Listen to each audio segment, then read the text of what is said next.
Экинчи көчөгө кырылып чүйүп келиптир да, 8-чи көчөгө чейин. Анан кийин ал болсочу жарылыптыр. Анан кийин үйдөрдүн баардыгын алып кетип калыптыр, бузуп.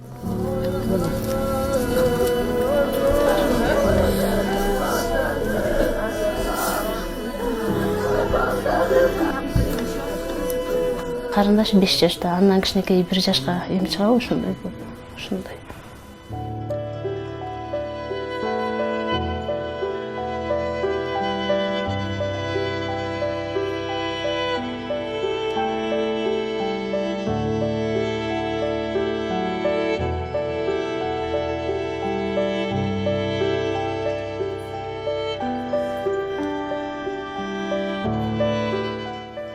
Келгенде карап көргөнүбүздө оң жагында царапина болуп, бутунун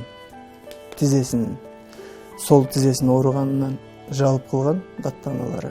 Азыркы состояниясы стабильный, давлениясы. Только буга психологический поддержка керек азыр.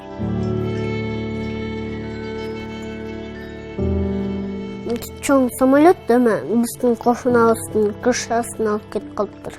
Анан ошонукуна күтүп турдум. Анан кийин кийим берди. Анан кийин скорый помощька салды.